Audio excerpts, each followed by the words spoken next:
نحمدہ و نصلی و نسلم علی رسولہ النبی الکریم الامین وعلی آلہ و صحبہ اجمعین۔ معزز ناظرین و سامعین، شیعہ ذاکرین کے اصولوں میں سے یہ ہے کہ جتنا ہو سکے بڑھا چڑھا کے اتنا بیان کر دو کہ جناب والا کوئی شان ایسی نہ رہ جائے جو مولا کائنات شرع یزداں یا اہل بیت میں نہ پائی جائے، اگرچہ جھوٹ کا سہارا لینا پڑے، اپنی طرف سے روایت بنانی پڑے، کوئی ماخذ نہ ہو، کوئی کتاب نہ ہو، نہ سنی نہ شیعہ، نہ اصولی شیعوں کی کوئی کتاب۔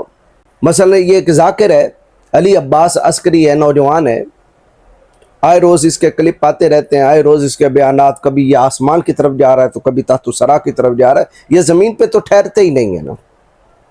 عقیدہ بگڑتا ہے بگڑ جائے، نظریہ بگڑتا ہے بگڑ جائے، ایمان بگڑتا ہے بگڑ جائے۔ اب ایک بیان سن لیں، علی عباس جو عسکری ہے یہ کیا کہتا ہے کہ حضرت سلمان فارسی نے حضرت علی المرتضیٰ شیر خدا سے پوچھا کہ یا علی کوئی مشکل ایسی بھی ہے جو آپ کے لیے مشکل ہو؟ تو حضرت مولا کائنات شرع یزداں نے کہا نہیں، کوئی ایسی مشکل نہیں ہے جو علی کے لیے مشکل ہو، ہاں ایک چیز مشکل ہے، وہ یہ کہ میں بندوں کو کیسے سمجھاؤں کہ میں بندہ ہوں۔ یہ پہلے اس کی بات سن لے، اس پر میں انشاءاللہ تبصرہ کرتا ہوں۔ سلمان نے پوچھا یا علی کوئی مشکل آپ کے لیے بھی مشکل ہے؟ جاگتے ہوئے سلمان کو علی نے فرمایا سلمان میرے قریب آ۔ سلمان قریب آئے، سلمان کو سینے سے لگایا، سینے سے لگا کے کان پہ منہ رکھا۔ وہ بندہ مجلس میں حاضر ہی نہیں جو سمجھ کے مسکرا بھی نہیں سکتا۔ اچھا، حضرت علی پاک نے حضرت سلمان فارسی کو قریب بلایا، قریب بلا کے کان میں کہا، یعنی یہ بات حضرت سلمان فارسی کے کان میں کہی جا رہی ہے، اور حضرت سلمان فارسی حضرت علی المرتضیٰ شیر خدا سے پہلے انتقال کر گئے ہیں، یہ بھی یاد رکھیں۔ تو اس علی عباس عسکری کو کس نے بتایا؟ کیا اس تک وہ سند آئی ہے کہ حضرت سلمان فارسی نے کسی کو بتایا؟ اگر راز کی بات کہی جا رہی ہے تو مطلب ہے کہ حضرت سلمان فارسی نے اس کو راز رکھا۔ اگر سلمان فارسی نے اس کو افشا کر دیا تو پھر کان میں کہنے کی حکمت تو سمجھ میں آتی نہیں ہے کہ کوئی بات کان میں کہی جائے آگے جا کے وہ اعلان کر دے۔ یہ ہوتے ہیں راز، یہ ہوتے ہیں باتیں رازدارانہ، اور ایسے رازدار یار ہوتے ہیں کہ جو بات کان میں کہی ہے کہ کوئی اور نہ سن لے، وہ آگے جا کے اعلان کر دے۔ تو پتہ چلا یہ من گھڑت اپنی طرف سے انہوں نے بنایا، اور مضمون کس کی طرف؟ حضرت سلمان فارسی کی طرف، حضرت مولا علی کی طرف۔ کان پہ منہ رکھ کے فرماتے ہیں علی یہ آپس کی بات ہے، سلمان کوئی اور سن نہ لے۔ آپس کی بات ہے، سلمان کوئی اور سن نہ لے۔ یہ مولا علی بڑے راز کی بات کہہ رہے ہیں۔ اچھا، کسی اور کو سنانے کی نفی ہو رہی ہے، لیکن سلمان فارسی سبحان اللہ بقول اس علی عباس عسکری کے اچھے یار نکلے، باہر جا کے شور مچا دیا، تبھی تو علی عباس عسکری تک یہ بات پہنچ گئی، یا اس کی روح نے پرواز کرتے کرتے بھٹکتے بھٹکتے مدائن تک جا پہنچی سلمان فارسی رضی اللہ تعالیٰ کے دربار عالیہ سے، وہاں سے آواز آئی کہ یہ ایک راز کی بات ہے۔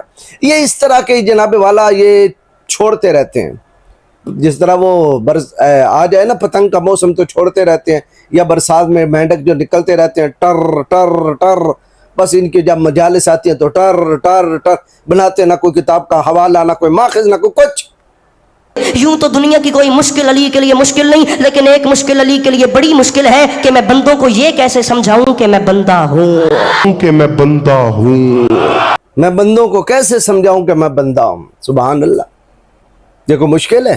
مولا کائنات کس کے آگے نماز پڑھتے تھے؟ کلمہ طیبہ جو پڑھتے تھے، لا الہ الا اللہ، اس کا کیا مطلب تھا؟ اللہ اکبر کا جنگوں میں نعرہ لگاتے تھے، اس کا کیا مطلب تھا؟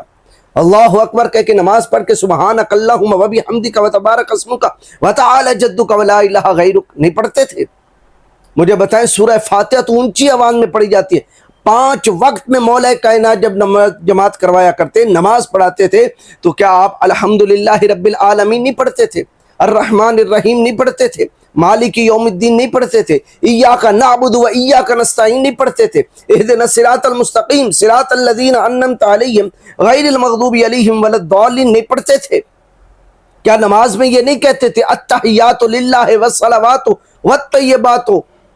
یہ نہیں کہتے تھے؟ کیا نماز کے اندر قل هو اللہ احد اللہ الصمد لم یلد ولم یولد ولم یکن لہ کفوا احد یہ نہیں پڑھا کرتے تھے کہ اللہ بے نیاز ہے، اللہ واحد ہے، وہ کسی کا بیٹا نہیں، نہ کوئی اس کا بیٹا ہے، نہ اس کا کوئی ہمسر اور جوڑ ہے؟ تو یہ اعلان نہیں کہتے تھے کہ زبان سے کچھ اور کہتے تھے، اندر کچھ اور تھا؟ اب خطبہ شروع کرتے وقت، کیا تقریر شروع کرتے وقت خطبہ یہ نہیں پڑھا کرتے تھے الحمدللہ نحمدہ ونستعینہ ونستغفرہ ونؤمن بہ ونتوکل علیہ ونعوذ باللہ من شرور انفسنا ومن سیئات اعمالنا من یہدہ فلا مضل لہ ومن یضلل فلا ہادی لہ. یہ نہیں پڑھا کرتے تھے؟ واشہد ان لا الہ الا اللہ وحدہ لا شریک لہ. کیا یہ نہیں پڑھا کرتے تھے؟ میں کیسے سمجھاؤں کہ میں بندہ ہوں؟ ارے خدا کی صفات ہیں. خدا سوتا نہیں، مولا کائنات سویا کرتے تھے، تہجد بھی پڑھا کرتے تھے. رب کھاتا پیتا نہیں، مولا علی کائنات کھاتے پیتے تھے، روزہ بھی رکھتے تھے. رب کسی کے آگے جھکتا نہیں، مولا کائنات اللہ کے آگے جھکا کرتے تھے. انما ولیکم اللہ ورسولہ والذین آمنوا الذین یقیمون الصلاۃ ویؤتون الزکاۃ وہم راکعون. وہ تو حالت رکوع میں انگوٹھی بھی دے رہے ہیں. یہ تمہارے جناب والا الکافی کے اندر بھی موجود ہے کہ نماز کے اندر ایک سائل نے آپ سے کچھ طلب کیا تو آپ نے انگوٹھی جو تھی وہ حالت رکوع میں دے دی. تب یہ آیت کریمہ نازل ہوئی. تو مولا کائنات کس کے آگے جھکے؟ جھک کے تو بتا رہے ہیں کہ میرا خالق کون ہے. اور نبی کائنات جانے دو عالم صلی اللہ علیہ وسلم نے 23 سال کے عرصے میں جو لا الہ الا اللہ پڑھایا، کیا اس کا یہ صلہ تھا کہ حضرت علی کو سمجھانا ہی مشکل ہو گیا کہ میں خدا نہیں ہوں؟ ہر معاملے میں جتنی توحید مولا کائنات نے بیان کی ہے، یہ نہج البلاغہ ہی آپ پڑھ لیں. نہیں، مجھے سمجھانا بڑا مشکل ہے، اور یہ بات بڑی مشکل ہے. کسی کوئی اور سن نہ لے، صرف تم سن لینا.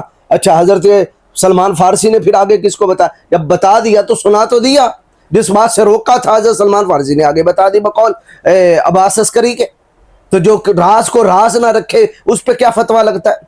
مستی آ گئی اور چرس پی اور چڑھ گئی، اور پھر الہام ہو گیا، الہام شیطانی کہ یہ ایک واقعہ ہے، اور آگے بیان کر دیا. اور آگے واہ واہ واہ واہ واہ واہ کرنے والی ساری قوم. حضرت علی المرتضیٰ شیر خدا، یہ میرے پاس نہج البلاغہ ہے. میں آپ کو خطبات اگر کہیں کئی صفحات خطبات کے ہیں جو توحید پہ مبنی ہے، اور مولا کائنات اللہ رب العالمین کی توحید کو بیان کر رہے ہیں اور اپنا عاجز بندہ ہونا بیان کر رہے ہیں. خطبہ نمبر 1 پہلا خطبہ ہے. میں اس کا ترجمہ پڑھ دیتا ہوں تاکہ ویڈیو لمبی نہ ہو جائے. امیر المومنین علیہ السلام کا منتخب خطبات اور احکام کا باب. خطبہ نمبر 1، اس میں ابتدائی آفرینش زمین و آسمان اور پیدائش آدم کا ذکر فرمایا. تمام حمد اس اللہ کے لیے ہے جس کی مدح تک بولنے والوں کی رسائی نہیں، یعنی بولنے والوں میں اتنی طاقت ہی نہیں کہ اس کے کما حق کو مدح کر سکے، جس کی نعمتوں کو گننے والے گن نہیں سکتے، نہ کوشش کرنے والے اس کا حق ادا کر سکتے ہیں، نہ بلند پرواز ہمتیں اسے پا سکتی ہیں، نہ عقل و فہم کی گہرائیاں اس کی تہ تک پہنچ سکتی ہیں. یعنی کوئی دنیا کی ایسی ہستی نہیں ہے کہ جو اس کی کما حقہ مدح کر سکے. تو مولا کائنات بیچ میں اپنے آپ کو بھی شامل تو کر رہے ہیں کہ اس کی حمد کرنے میں کما حقہ کوئی بھی حق ادا نہیں کر سکتا.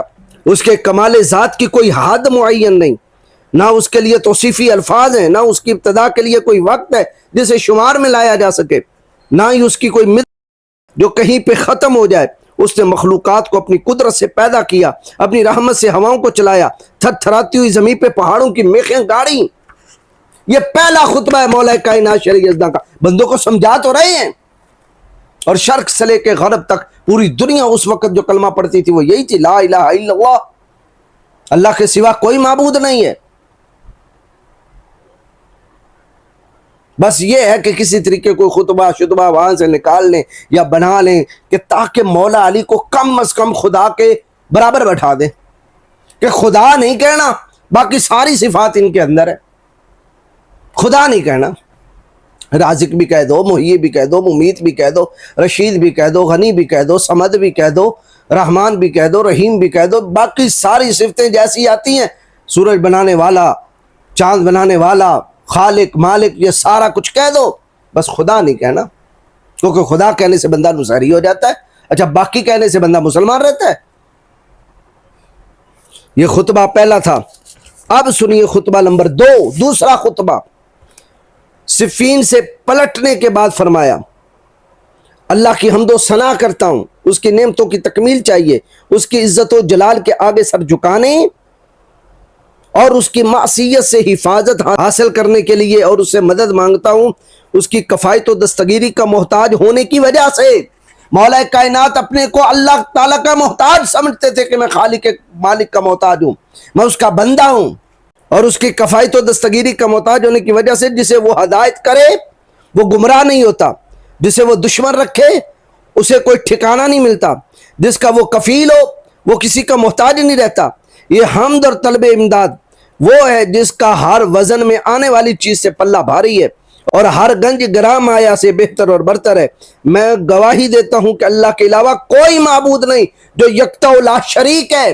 اللہ خطبہ دے رہے ہیں مولا کائنات شر یزداں، اور آپ کہتے ہیں نہیں. حضرت سلمان فارسی کے کان میں کہا میں بندوں کو کیسے سمجھاؤں کہ میں بندہ ہی ہوں.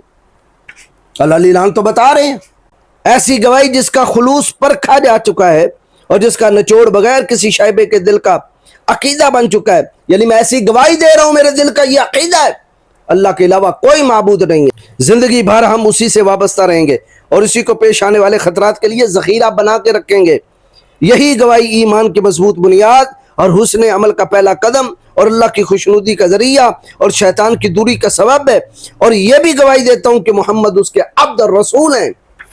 جب تاجدار کائنات جانے دو عالم صلی اللہ علیہ وسلم کو کہا کہ وہ اللہ کے عبد ہیں تو خود تاجدار کائنات نے مولا علی کو تو اپنا بھائی کہا. جب وہ اللہ کے عبد ہیں تو مولا علی بھی اللہ کے عبد ہوئے، اعلان تو کر رہے ہیں. لیکن ان کو کیا سمجھ آئے جنہوں نے پیسے بٹورنے اور عزتیں اویلیبل کر رہی ہیں. بہرحال اس طرح خطبہ نمبر 35، 99، 193 یہ سارے خطبات ہیں جس میں مولا کائنات شر یزداں اپنا بندہ ہونے کا اعلان کر رہے ہیں اور اللہ رب العالمین کی معبود ہونے کا اعلان کر رہے ہیں، اللہ اعلان بتا رہے ہیں اور لا الہ الا اللہ پڑھ رہے ہیں.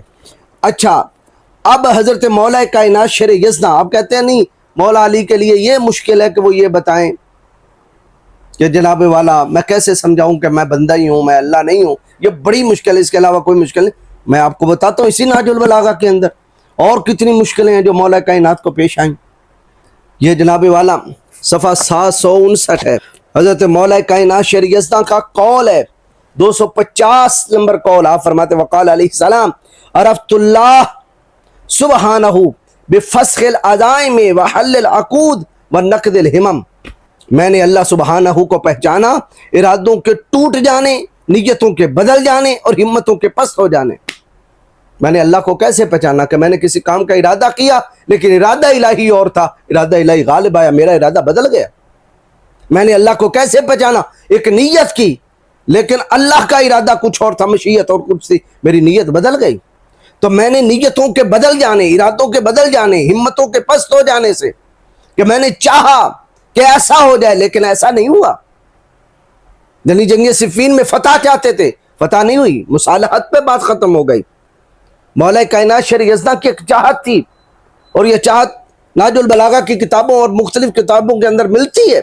وہ یہی تھی کہ آپ خلافت بلا فصل چاہتے تھے لیکن اللہ رب العالمین نے حضرت جناب ابوبکر صدیق کو دے دی، ان کے بعد حضرت عمر کو دے دی، ان کے بعد حضرت عثمان غنی کو دے دی، پھر مولا کائنات شر یزداں کے پاس یہ خلافت آئی.